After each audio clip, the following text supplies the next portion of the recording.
ayaw umandar kasi na-stuck ng matagal. Kaya ang gagawin natin, maglilinis tayo ng carburetor muna. Tapos nagre-redondo naman siya, kaya lang dahil siguro dito sa carburetor madumi na. Ngayon testing natin kung andar siya. Gagamitan natin ng technique muna.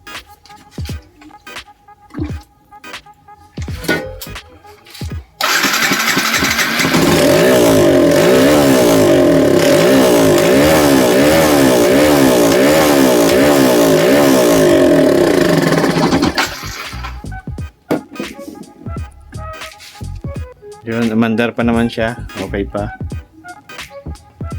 Maganda pa yung tunog ng makina. Mukhang tahimik pa. Kaya pala ayaw umandar yan. Madumi na siya. Yung mga latak ng gasolina. Tapos syempre may halong tubig din yun. Kaya lilinisan muna natin yun. Tapos dito yung mga jettings niyan, kailangan matanggal yan, tapos mabugahan ng compressor para matanggal yung mga bara. Tapos magpapalit din pala tayo ng throttle cable kasi ano na siya, bulok. Yun, bulok na, putol na.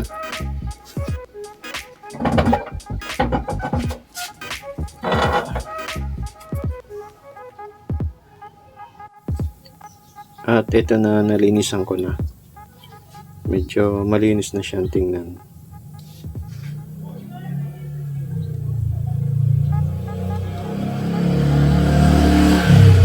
Tapos yung itong diaphragm niya, okay pa naman, malambot pa. At bubuhin na natin at para matesting na natin kung aandar na siya pag may carburetor.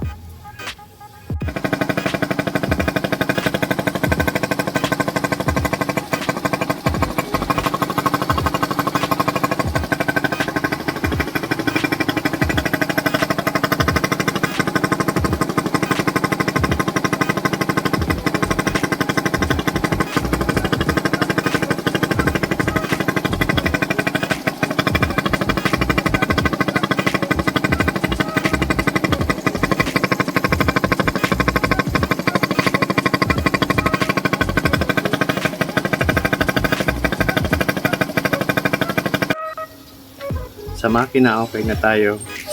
Dito naman tayo sa brake nya. Yan, stock up yung brake.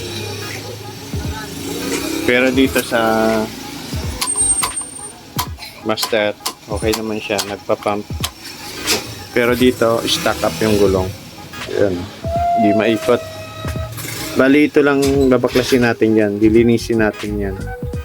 Yun dito, tapos dito sa taas. Wala na pala, palitan na tong brake pad. Tapos yung piston, yung dalawang piston na yan, lilinisin natin yan. Palalabasin natin yan dito sa loob niya. Tapos yung repair kit nito sa loob, siguro mas maganda, palitan na lang din natin. Dito pala sa caliper, ito yan. Tinanggal natin yung piston niya, tapos yung mga repair kit. Kasi papalitan na rin natin to. Yan. Tapos yung loob, kailangan dapat yan, lilinisan yan. Yan. Puro ano yan, yung mga dumi. Yan. Para paglagay natin ng bagong repair kit, ano siya, malambot tong maglabas-pasok yung atras abante. Tapos ito, yan, lilinisan na rin natin yan kasi madumi na. Tapos papalitan na natin yung repair kit din yan. Tapos dito brake pad, tapos yung repair kit yan. Itong caliper medyo okay na siya, pero may konti pa siya natitira at lilinisin pa rin natin yan. para talagang swabe ulit yung laro ng piston niya.